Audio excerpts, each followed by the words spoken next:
que a gente tem caminhado aqui,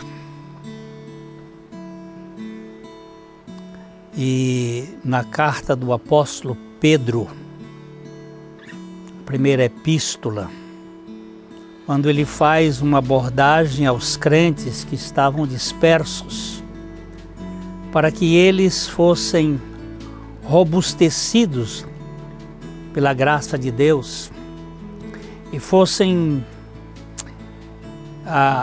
aparelhados com as riquezas do Evangelho para suportar as lutas, as dificuldades, os problemas que todo crente enfrenta neste mundo.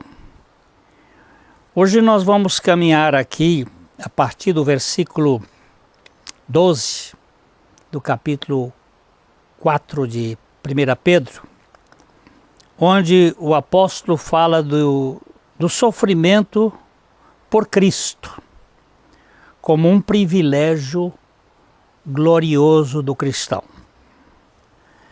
E o versículo diz o seguinte: amados, não estranheis o fogo ardente que surge no meio de vós, destinado a provar-vos, como se alguma coisa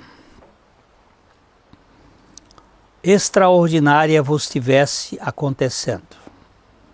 Pelo contrário, alegrai-vos na medida em que sois coparticipantes dos sofrimentos de Cristo, para que também na revelação da sua glória vos alegreis exultando. Amados, é uma palavra muito preciosa.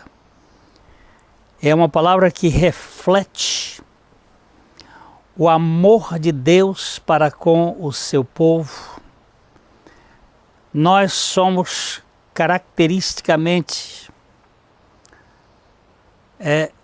marcados por este amor, porque Deus amou o mundo de tal maneira que deu seu Filho unigênito para que todo aquele que nele crê não pereça, mas tenha a vida eterna. Amados são aqueles que Deus amou e que se tornam também instrumentos deste amor, uns para com os outros. E Pedro os chama a atenção daqueles crentes que estão dispersos por toda a Ásia Menor na época. Não estranheis o fogo ardente que surge no meio de vós. Não se surpreendam com as provações de fogo ardente pelas quais estão passando, como se alguma coisa estranha estivesse acontecendo. Não. Quando um ourives pega a prata e vai purificá-la, ele a coloca no cadinho e com o fogo ele vai retirando as impurezas. É um processo em que vai passando por uma limpeza, até que a imagem do ourives se reflita naquela bolha derretida de prata. Você olha e enxerga a sua imagem. Muitas vezes essas provações elas vêm na vida dos filhos de Deus para escoimar, tirar as sujeiras, aquilo que estão armazenadas nas nossas lembranças, dos nossos traumas e dificuldades. Não se surpreendam com as provações como fogo ardente, como se alguma coisa estranha lhe estivesse acontecendo. Não é este o objetivo de simplesmente colocar os cristãos na fornalha, mas é de fazer com que através desse trabalho nós sejamos purificados e muitos destes acúmulos de coisas que estão na nossa história sejam retirados. E ele usa no versículo 13 uma coisa, pelo contrário, não é para ficar estranhando, não é para ficar surpreendido, mas pelo contrário, para alegrarem-se, alegrem-se, alegrem-se. E alegrem-se muito, pois essas provações os tornam participantes dos sofrimentos de Cristo, a fim de que tenham a maravilhosa alegria de ver sua glória quando ele for revelado. Vocês não podem, nenhum de nós pode, sofrer de modo redentivo, porque só Cristo sofreu redentivamente, isto é, sofreu assumindo a nossa causa, sofreu assumindo os nossos pecados, sofreu de modo vicário, levando sobre si a nossa natureza perversa, egoísta, pecadora, corrupta, morrendo a nossa morte e ressuscitando para nos dar a vida. Não é deste modo que nós somos participantes dos sofrimentos de Cristo, porque nós não podemos participar da morte redentiva de Cristo em favor do outro. Mas como Cristo viveu neste mundo, ele viveu sendo perseguido, sendo caluniado, sendo desprezado pelos religiosos e pelo mundo. E que nós não devêssemos esperar outra coisa. Nós precisamos ter a consciência que este mundo não é a nossa casa permanente. Aqui nós estamos de passagem. Este é um mundo que foi deteriorado pelo pecado, e nós, como vai dizer Pedro na segunda epístola, esperamos um novo céu e uma nova terra em que habitam a justiça, ou que habita a justiça. Mas ele diz que nós devíamos nos alegrar muito, pois essas provações, elas nos fazem não somente participantes dos sofrimentos que Cristo teve aqui na terra e sermos solidários neste estado de saber que aqui no mundo nós teríamos tribulações, porque foi isso que o Senhor disse aos seus discípulos, mas também eles servem para nos limpar, nos purificar de toda injustiça, porque nossos sofrimentos nos ajudam a voltar para o Senhor e tratar com Ele para a nossa purificação. Como nós estávamos falando, tem uma alegria de sermos participantes do mesmo sofrimento que Cristo padeceu, não esperar que vamos ser tratados de outra maneira e que estamos dentro do script. Se Cristo foi maltratado, foi injuriado, foi insultado, e nós também somos, nós devemos ter isto como motivo de alegria, de contentamento, com grande glória, No versículo 14, o apóstolo diz: se pelo nome de Cristo sois injuriados, bem-aventurados sois, porque sobre vós repousa o Espírito da glória e de Deus. Se vocês forem insultados, se vocês forem caluniados, se vocês forem injuriados, por causa de Cristo, em nome de Cristo, não é pelos seus desatinos, não é pela sua maneira ríspida de tratar os outros, não é pela estupidez, é se vocês forem insultados por causa do seu comprometimento com Cristo, vocês são abençoados, pois a glória do Espírito de Deus, ela repousará ou repousa sobre vocês. Vocês estão dentro de um fato que é a glória de Deus está sobre a vida de vocês. O Espírito de Deus está sendo ali trabalhado na vida de vocês, está trabalhando na vida de vocês.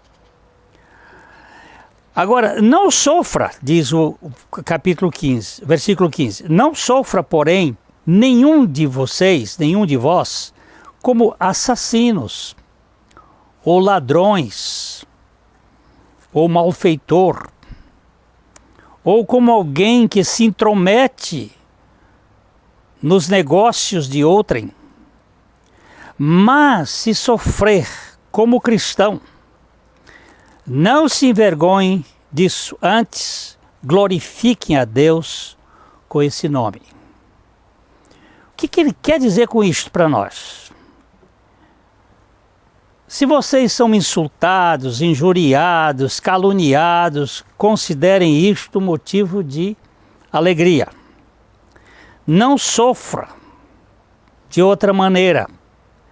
Não sofra, porém, como aquele que mata, rouba, causa confusão ou se intromete em assuntos alheios.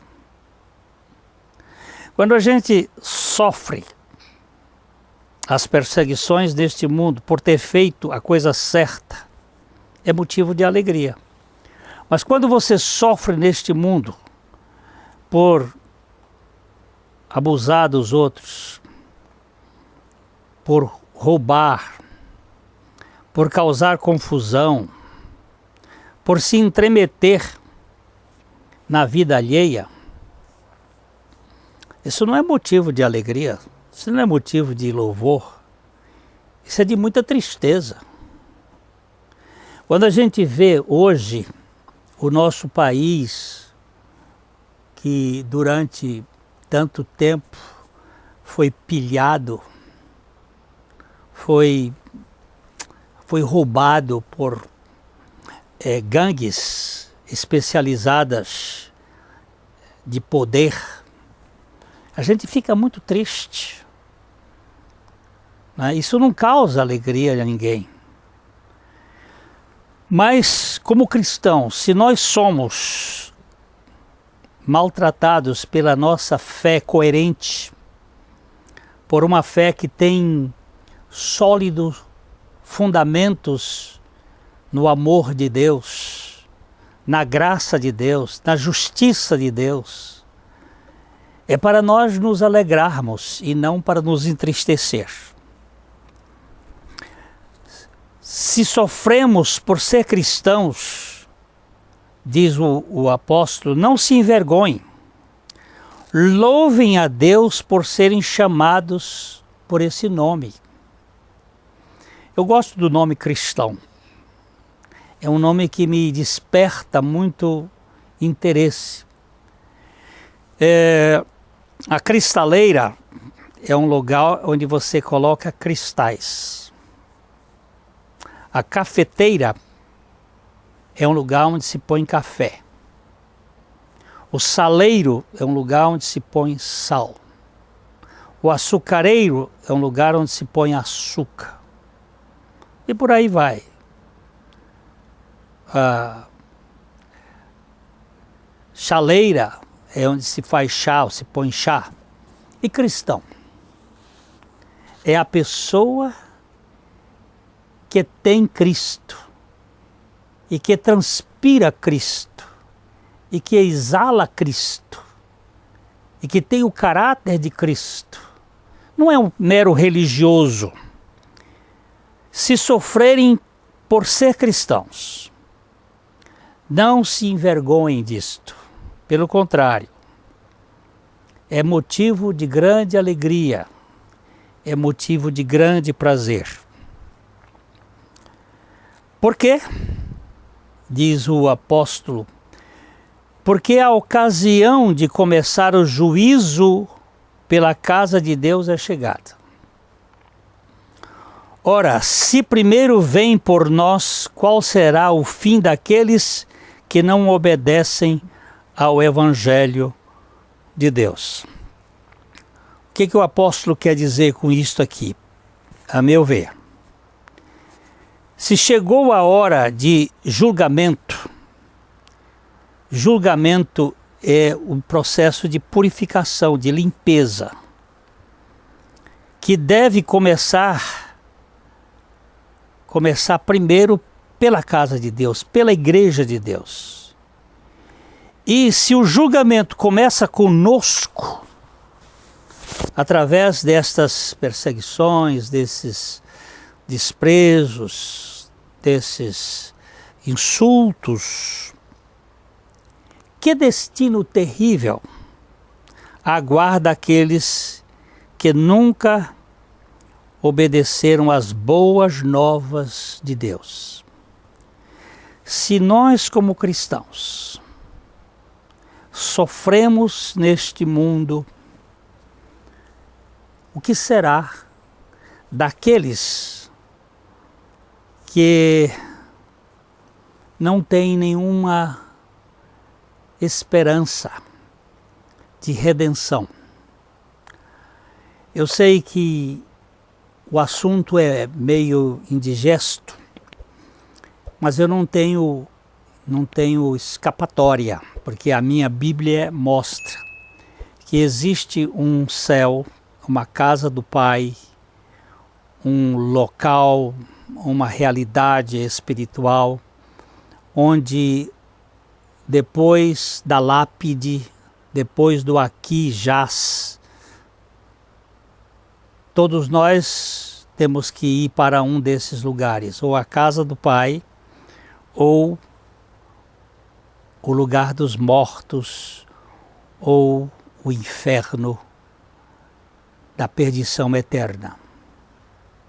E o apóstolo Pedro diz que já chegou a hora do julgamento, que começa primeiro por nós, pela casa, de uma purificação. E os sofrimentos, eles vão definir quem tem, de fato, uma experiência sólida com Deus.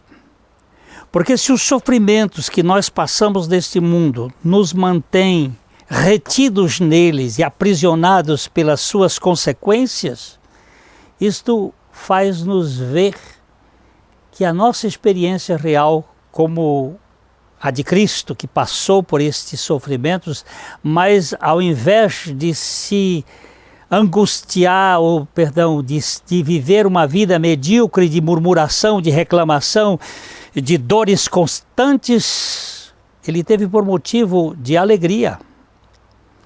E nós também vamos ser selecionados neste momento de sofrimentos. É chegada a hora do julgamento, que deve começar primeiro pela casa de Deus. E se esse julgamento começa conosco, que coisa terrível! aguarda aqueles que nunca obedeceram às boas novas do Evangelho de Deus. Não creram.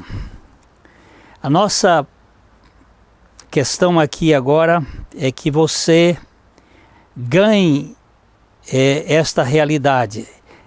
E se é com dificuldade que o justo é salvo, onde vai comparecer o ímpio? Sim, o pecador. Por isso, também, os que sofrem segundo a vontade de Deus, encomendem a sua alma ao fiel Criador na prática do bem. Que você e eu possamos ter a consciência de que nossa salvação depende de Cristo e que enquanto estivermos neste mundo, somos embaixadores de Jesus Cristo na prática do bem em favor daqueles que padecem também neste mundo. Que Deus abençoe sua vida, sua família, as suas atividades e que você dependa inteiramente do Senhor Jesus Cristo para a glória dele. Até o nosso próximo encontro, se o Senhor assim nos permitir. Abraço de coração para coração.